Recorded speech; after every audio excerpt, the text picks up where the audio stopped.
Hi, this is Kevin with KGM, owner of Pro Advertisers Club, a totally free site to advertise. Go to proadvertisersclub.com, join for free today, and start advertising for free. Okay, I'm going to start off with a comment from Tara H. the Bold 6966, and he wrote, "Great video. I like your style of thumbnail. What AI are you using to generate the images?" So let's go ahead and I'll show you. I'm using this one right here, AI image generator. Here's the HTTPS, deeppai.org greater than sign machine dash learning dash model. Anyway, let's go to it. Just look up Deep AI, and it's free. I don't even log in. I just come to the page. Now, when I first started this, it was covered with commercials or advertisements, and they've disappeared, and so I don't know what happened. I'm not paying for it. I'm not getting charged, but anyway, so all I do is I'm still experimenting with it, but it comes to this page when you open it up, and I always put it on HD. Now Genius, I guess, is a better system, but you got to pay for that. And I might as I go down the road here, because I'm pretty happy with what it's doing. And then I always click on the fantasy settings, the style, and there's all sorts of styles. And then I go options. I like to do to fill up the thumbnail. I go actually I'm going to do that one. I'm going to try to see if that works better. Okay. And then here, the more words you put in, the better. So I'm going to go green metal golem near waterfall in mountains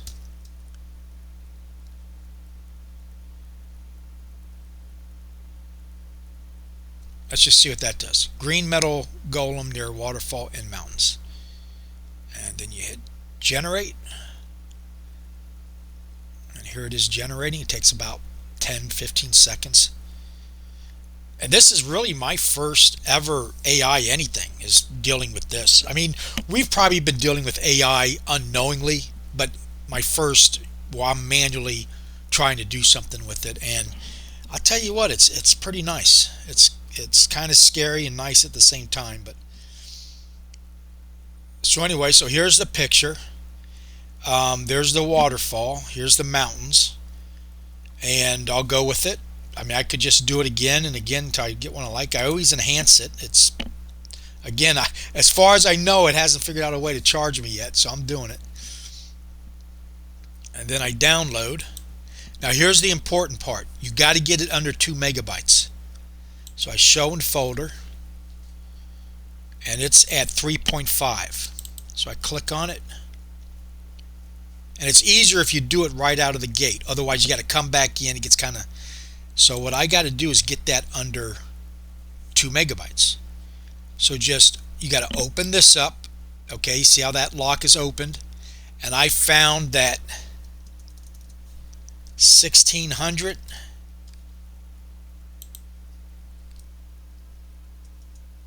by 800, and then lock it. So now that's a little bit too low, so I need to go even lower. Let's try 12. And see, now I want to go a little bit longer. And how do I do that? Let me try 900. You just got to mess around. 900. Now see, that shortens it. So let's go. Oh shit, I forgot the 1200. Let's go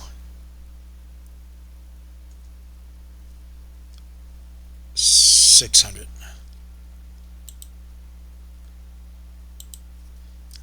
Oh shit, I keep forgetting that to unlock it.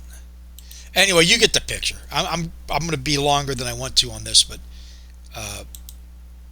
there we go. That's probably, I'm going to go with that. So then you save, and then you go out, and I'm actually under a millibyte or megabyte. So there we go. That's it. And yeah, so just mess around with it, and like you go in here, and this is the style. You don't have to even use the style; it will do its own. But click to explore a gallery of styles. I mean, they got tons of them. So if you want like a portrait of a golem or whatever, Fantasyland. I've used this. I should have used this today. I haven't used this one in a while. It's like, you know, bad landscapes or whatever you want to call it. And the list just goes on and on. Here's one I could probably use very well. Here's one I could use. You could actually use any of them.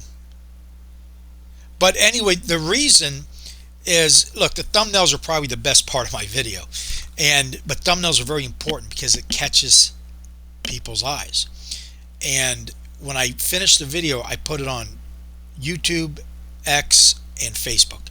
And then I'll be adding more as I go along. But what I'm glad when people who play the game show up. I'm glad when people what I'm really wanting to do though is recruit new people. So I'm hoping that those thumbnails, which are very important, no matter what kind of video you're making, that's why they call them clickbait and whatever, is that they'll catch it and open up the video, and they'll either be attracted to it right away or not, depending, if because probably they're going to go, what the hell is this? It looks cool, so I'm going to open it up, and the fact that that picture looks cool might make them interested in the game. Same thing with Splinterlands. And so I'm going to delve in deeper into AI as far as helping me with things. This is just the beginning. And of course, the people who can figure this stuff out and use it the best, the fastest, will probably do the best, initially type thing. So anyway, let's get back to the game. Here we are. Last night I had 2 attacks. One just attacked me. So I lost 40 parts roughly.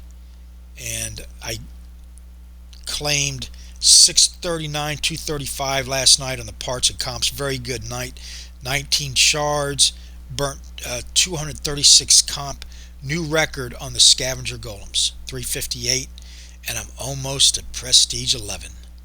I've been maxing out because of Bronze Dragon. I was keeping in mind at 10 experience points max, and he said he levels out his max experience points, and it gets him up the prestige faster. Now, right now, prestige over 10 is very minimal what you get back, but the designer of the game came out and said he's going to make it more important. And that brings me to banked. Banked right now is pretty unimportant because it's rather easy to get enough banked in there or staked to do your max claim. Because look at it, I'm only at 418 right now, and if I win all my battles, which I got 12 of them actually, which is pretty good, I might end up with 1,000. So I'm 50%. So there's really no need to be putting anything in there, but I put at least 25 parts in there a day, or actually twice a day, so 50. But I got a feeling, because he's been doing this on all of them, just when you think it's not important, he pops up and makes it important. So you probably want to pay attention to prestige, banked, and the golem charging station, because it seems to diminish the higher you go. But I'd add a little bit every claim and then keep it going up, because he has a way of doing that, and I think it's on purpose. I think he really knows what he's doing.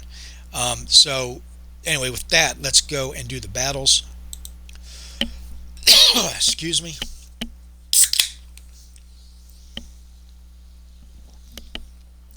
I don't know about other YouTubers, but when I start YouTubing, my throat gets real dry every now and then. All right, let's do the fortification. I'm at 80 to 90 right now, and that puts me in a 60 to 80% chance win, which I'm happy with that. I could go less and make more, or I could go more and make less. The 100% means you always win, but then I max out the stash. So let's go and do my first attack, which I'm probably going to have to log in. Oh no, I already have. Okay. Now I'm going on the 12-hour claim. I get an 8% bonus by doing that. And just in case you don't know what this game is, I'm repetitive so that somebody who's new watching this will kind of get an understanding of how the game works. Okay, I lost that one. And this one's 60 to 80, so let's go. Now you might be asking, why don't you use faith to determine? I could. I just keep it as simple as possible. The less I have to think, the better. Okay, 71 parts with that victory right there. I've tripled what I lost during the night from other people attacking me. And now see, this guy won't. I love the fact he did this. So I just go down the list, but even that way, I could end up picking on somebody, on accident, not because I mean to. And by having this mechanism where it protects you from attacking them over and over again, I think that's just very well thought out. Okay, that guy's protected. And if they just get attacked, they're protected. So you can't, it's not like somebody's going to get the hell beat out of them all the time. Now there's an argument that if you do yourself too well, you're going to get noticed, but I haven't found that to be the case. I mean, I'm full steam ahead. Now I do lose occasionally a lot of parts, but I always get them back in battle. 81. Man, I'm tearing it up on parts.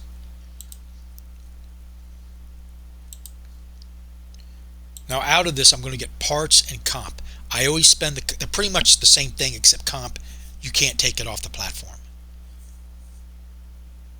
38. I think I've only lost one so far. Now the reason I had so many attacks was because I used a NFT tonic, which is like a potion, and it gave me +4 extra energy. Okay, that's a loss.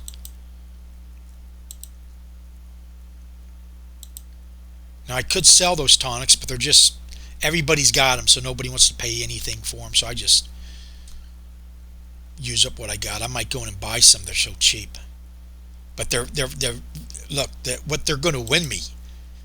I mean, what you're paying for a tonic right now, and what it can help you win monetarily, you come out ahead. Oh, see, I was on the way to attack, and then somebody else got it, or he claimed it, or she claimed it. Yeah, there's no way to tell if it's a male or female, but I always say him or guy or something like that, but it could be a female. I apologize if that's the case. But I do believe that these games seem to be overbearingly male. Why that is, I don't know. Are there female gamers? Hell yeah, there's a lot of female gamers. But I'm just noticing most of the times it's males. 42. That's a victory. Man, I'm cranking it up. I might get to 800 or 1,000.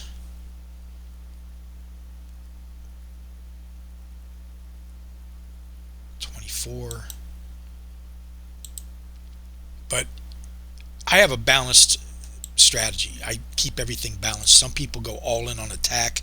Some people go all in on defense. I think if you play that game where you're trying to stay under the radar, I think you're hurting yourself because, I mean, again, whatever your strategy is, it's your strategy. It's not that it's better or less, but I just think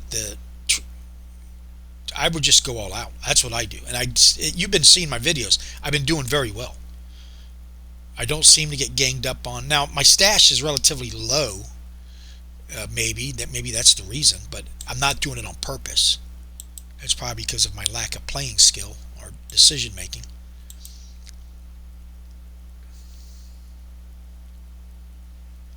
So this is a burn and claim game, or claim and burn. You got to claim it before you can burn it, right? Look at that, 51. Awesome. I love these numbers.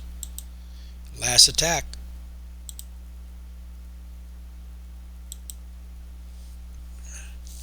I'm also going to show the AI generator on my Splinterlands video this morning. Okay, there we go. Let's go see Yeah, I'm up to 760. Let's claim before anybody attacks me. Yeah, look, somebody just attacked me. I lost 26 while we've been talking.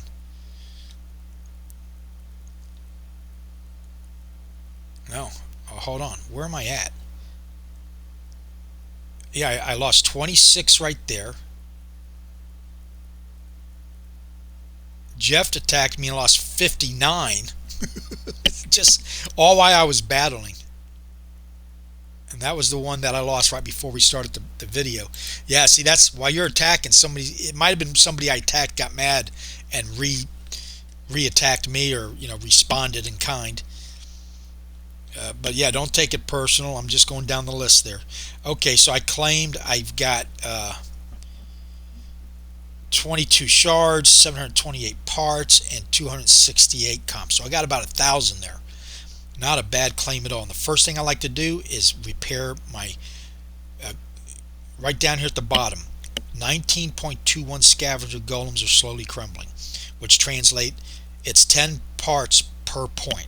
So that's 192 I at least have to burn to get back to my original all-time high. So what I do is I just burn all the comp on my golems. And that's really been working out for me.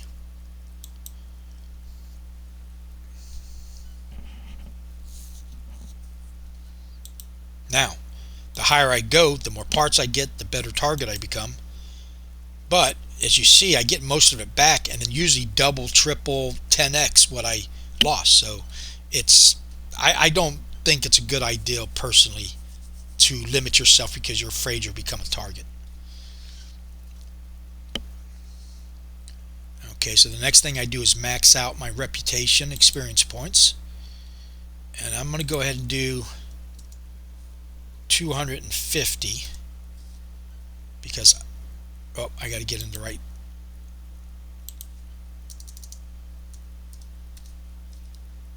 There we go.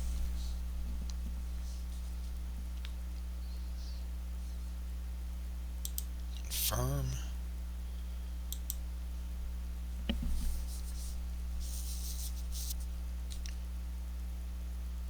And it did not max it out. Look at that. Ooh, I can do 50 experience points an hour.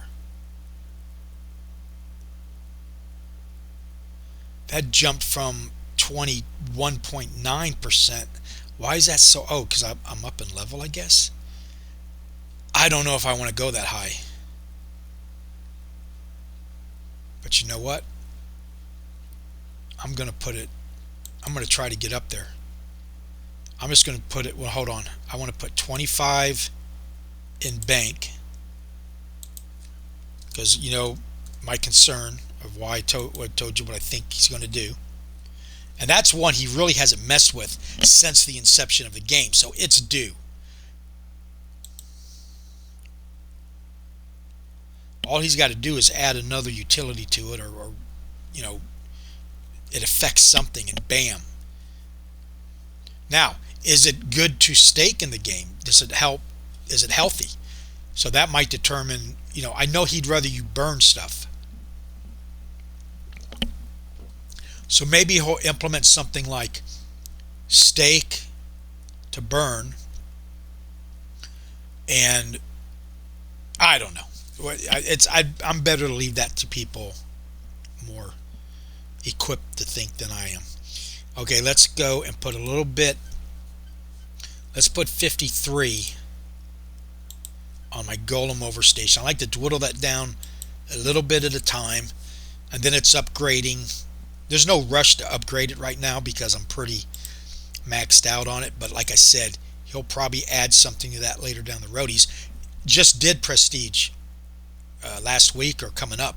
He's added. I don't know if it took an effect yet because we're all waiting for the Relic Radar. And I'm not even going to try to describe it until it comes out because I don't know what it's going to do. Alright, let's put the remaining balance on reputation. Because I've got a long way to go to get up to 50. Wow, that jumps. So let's just go ahead and put 400 on there. See what that gets me up to. Probably about 30, 35.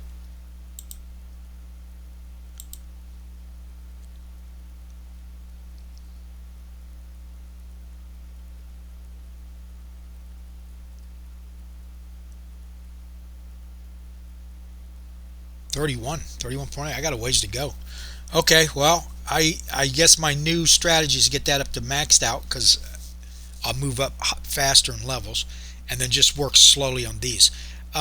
There's really no rush to upgrade these right now. I'm high enough where it's doing a good job, and I'll just slowly but surely work on it. Concentrate on the reputation and the scavenger golems. Now, the balance strategy works because as your stash goes up, these go up. That might be what's keeping me from getting attacked a lot. If you rush ahead with a high stash between claims, and these fortification doesn't keep up, and faith, you could get into trouble where you are a very juicy target, if that makes any sense. Okay, let's go to our guild. And there was an answer.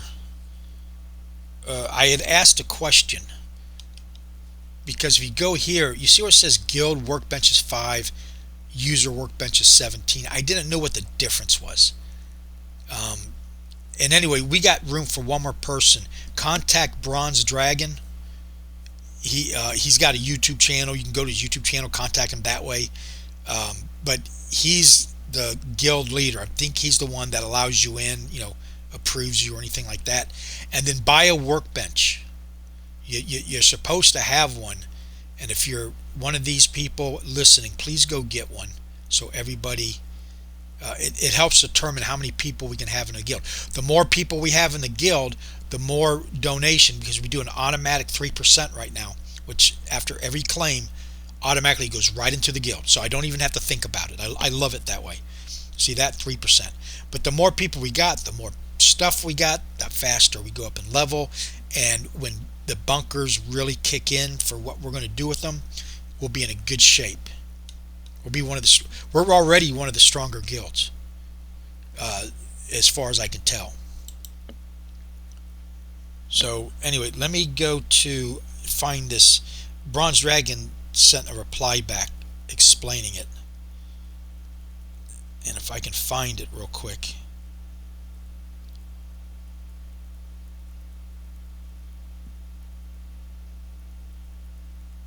Okay, here it is, right here.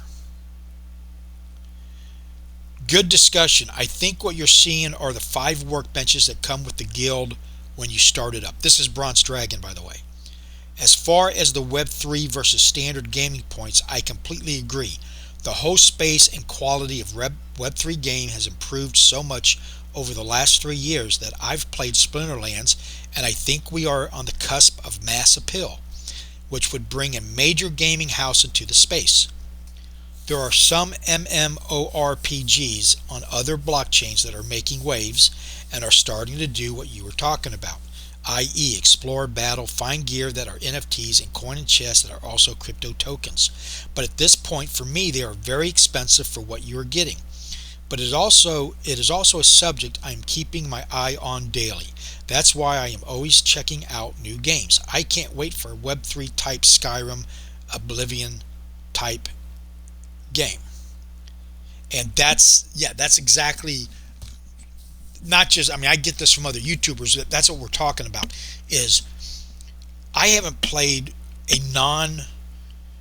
don't want to say paying, but earning, because all the games I play now is probably about a dozen. I earn and can build equity in the game, and in some cases I take money out.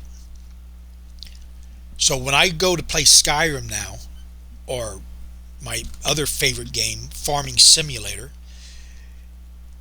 it's like I start playing it and I feel like I'm wasting my time, because I should be spending it on the games that I can earn. Now, that horrifies a lot of people, and it angers the platforms that aren't caught up in that, because right now they take all your money, they don't give anything back, and it's entertainment, so nobody cares. But once you realize the difference, once you've earned money and you're spending a lot of time on these games, and you find a game like this one here, Golem Overlord, Splinterlands, that I enjoy playing, and most of it's not even playing, it's management, which is in itself a game. Managing the platform. The they don't give any money back, those older platforms. You actually lose money. You buy the game, you buy things that they use in the game, which is the beginning of NFTs, but they don't want to take the next step because they don't have to give any money back. Imagine if Splinterlands and Golem Overlord never gave anything back in the form of tokens or shards or DEC, and everything everybody put in the game they just kept. They'd be multi-millionaires if they aren't already, even with the money given back. I'm just saying, it's now it's more of the players or part owners. We have players in Splinterlands who develop, I'm sorry, but I can't remember. He designed the Baron's Toolbox. I can't remember his name off the top of my head, but the point is he's a player who designed a website that helps the game, and it's incredible. Go check it out, Baron's Toolbox. That's that on the other games like Skyrim, it was called mods. People would make their own mods, and I think they eventually let them start selling them. I don't know. But the point is, it's going that direction where the designers, the owners, and the players become like business partners, and the players can actually build in the game, build equity, and then sell it to other players, which makes them a part of the economy of the system. And you could not do that 3 years ago. This is all new shit. And it's moving so quick that I can't. It's very overwhelming to me. I have picked a couple, 3-4 games that I spend time on, and there's so many I want to go to, and I don't have the time. Like, I love Farming Simulator, so I should love that farming game that is on the Hive engine that just put out that nice tree for $100 or $25, and I've stayed away from it because if I log into it and sign up, I'm going to get hooked, and then now I'm already don't have time, pretty much, for what I'm doing. That's going to be the problem for bringing in new people. Is you got to pull them away from Netflix, you got to pull them away from family time, work time, all the time that people spend during the day is already maxed out. Even though 8 hours of it might be on the TV. How do they spend that 8 hours? Do they spend it on the computer? Do they spend it on Netflix? So it's what they're all finding out is, how do you get people's time to come spend on your platform? And most people just don't. They just don't have it. That's why COVID was so good for the metaverse, because everybody was stuck at home and had a lot more time, and all the numbers blew up. Everybody was getting new members, every platform, even the worst ones were making it. And then once everybody had to go back to work, boom. Anyway, I've been going off on a tangent here, but thank you for watching. Please like and subscribe, and please leave a comment, even if it's just hi type thing, and good or bad. If you get a chance, go check out Pro Advertisers Club, and if you haven't joined the game yet, if you're not into any kind of Web3 gaming yet, you need to start at least researching it. And being that we are in the bottom of a 2-year bear market where a lot of platforms are down 90% or more, it's the perfect time to get in. If I was getting in now, I would have now I haven't sold anything other than here and there. So I'm still in the game, and I prove that with my numbers, like over in Splinterlands. But what I'm saying is, if you got it now, you're 90% ahead of what I am, because I got to wait till things go up 90% just to break even type thing. And that scares people away right there, because that's the conversation starts out like, well, how much money are you making? And then my next reply is, well, I'm down 90%. And at that point, they lose interest. But if it's somebody who you're trying, the type of person we're trying to attract will recognize that as a buying opportunity. Things are down 90%. This is the wave of the future. I need to start getting this stuff now at 90% off at a discount, because when it takes off, now the question is going to be like the .com bubble. Which platforms are going to survive it and which aren't? Good luck on that, guys. Good luck. So I pick actually the Hive Engine, Splinterlands, Golem Overlord has the one red flag that I would probably not touch it and stick to other things, and that is recognizable IP. Starting a new IP from scratch, going against the big guys, is the hardest thing in the world, because let's talk about Splinterlands card game. You know how many Yu-Gi-Oh, Pokemon, the list goes on and on of all the card games in the physical world. If they came in and had this, copied the same system that Splinterlands got, and either did it better or even a little bit worse, they're going to kick ass because of their name IP recognition. No doubt about it. So why did I get into these games? One, when I showed up, they offered a way to get in with fiat. That, to me, I don't use wallets. I mean I do, but if I can only pay with a wallet, I'm out. That's just me, and I think I represent the bulk of the population. So I got in. The second thing was I was there because I read, hey, play to earn the game. Okay, go check it out.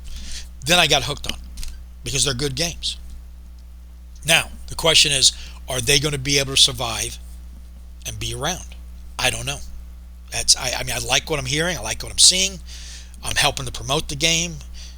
But is it going to be enough? Because when the big boys get in, they either buy things up or they... But also, and here's some of the green flags that are looking good for the Hive Engine, because all these games that I'm showing you are on the Hive Engine.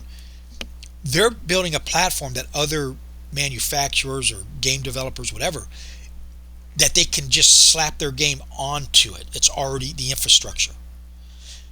Think about it. Facebook is losing $2-3 billion a quarter on the metaverse because they're building their own infrastructure, and it's going to be a badass when it gets going, if they survive. But they're also spending $8 billion a quarter on it, or a year, or whatever the numbers are. They're astronomical. So if Hive Engine's able to pull it off, where they've got a running platform where somebody like Yu-Gi-Oh decides that whoever, I think it's a Japanese company, maybe not, whoever owns Yu-Gi-Oh goes, wow, we need to jump in on this, and we're 5 years behind. So they go to the developers. They go, well, it'll take us 5 years to develop it, or we can go jump on the Hive Engine, use their platform. Our game, we just slap the game on there and pay them whatever they charge, and we're caught up. If that makes any sense. I don't know how I got off this. But anyway, if you haven't joined yet, go to this is Golem Overlord. Go join. It's $20. You can get your money back from the shards and the parts on the Hive Engine and turn it into USDC or whatever, and get it out of there. Or you can keep the money in the game, put more in if you want, but you don't have to once you pay that $20. But that's the entry fee to get into the game. Anyway, thank you for watching. I know your time is valuable. Have a nice day.